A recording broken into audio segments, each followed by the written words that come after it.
اہم خبر سے آپ کو آگاہ کریں۔ آصف زرداری پر عمران خان کے قتل کا الزام لگانے سے متعلق کیس میں شیخ رشید کی درخواست ضمانت مسترد ہو گئی۔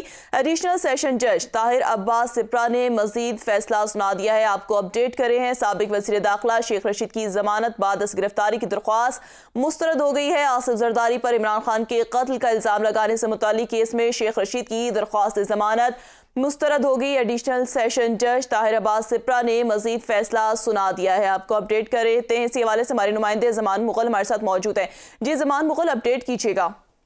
جی بالکل، جوڈیشل میجسٹریٹ کی طرف سے درخواست ضمانت مسترد ہونے کے بعد شیخ رشید کے وکلاء نے ایڈیشنل سیشن جج کے پاس درخواست ضمانت دائر کی تھی، جس پر آج وکلاء نے دلائل دیے۔ وکلاء کے دلائل کے بعد عدالت نے فیصلہ محفوظ کر لیا تھا، جو ابھی سنایا گیا ہے۔ شیخ رشید کی درخواست ضمانت کو مسترد کر دیا گیا ہے۔ جی اچھا زمان مغل، یہ بتائیے گا کہ وکلاء کی جانب سے کیا دلائل دیے گئے؟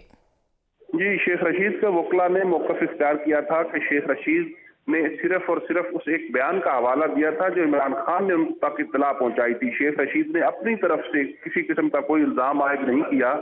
جب عمران خان نے الزام عائد کیا تھا تو عمران خان کے خلاف کسی قسم کا کوئی مقدمہ درج نہیں کیا، اور اس لیے شیخ رشید کا تو کوئی جرم بنتا ہی نہیں ہے۔ وہ تو ایک بلو وسر ہے، جیسے اس نے ایک میسج جو ہے وہ کنوے کیا ہے، تو اس میسج کو کنوے کرنے کے الزام میں ان کے خلاف FIR نہیں بنتی اور نہ یہ سیکشن فعال کرتے ہیں۔ جبکہ پراسیکیوٹر کی طرف سے یہ کہا کہ شیخ رشید وزیر داخلہ رہ چکی ہیں، ان کی فین فالوئنگ ہے، اور ان کی طرف سے اس طرح کا بیان دینا جو ہے اس سے عوام میں اشتعال پھیلتا ہے، اور دو جماعتوں کے درمیان بھی شر انگیزی اور اشتعال پھیلنے کا خدشہ ہے۔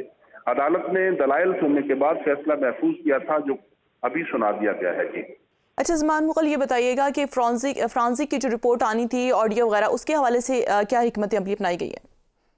جی، اس کے حوالے سے ابھی کورٹ میں کوئی چیز زیر بحث نہیں آئی ہے، کیونکہ ابھی تک جو کورٹ کے سامنے چیزیں رکھی گئی تھی وہ یہی تھا کہ پولیس نے اب تک کی جو انویسٹیگیشن کی ہے، عدالت نے شیخ رشید کے تفتیشی افسر سے یہ بھی سوال کیا کہ اگر شیخ رشید نے عمران خان کا میسج جو ہے وہ قوم تک پہنچایا تھا تو آپ لوگوں نے عمران خان کو شامل تفتیش کیا یا نہیں، جس پر تفتیشی نے کہا کہ جی ہم نے عمران خان کو شامل تفتیش نہیں کیا۔ تو عدالت نے کہا کہ اگر شیخ ان کا بیان آگے پہنچا رہا ہے، وہ بہت شکریہ زمان مغل ہمیں اپڈیٹ کرنے کے لیے۔ شیخ رشید کی درخواست ضمانت مسترد ہو گئی ہے۔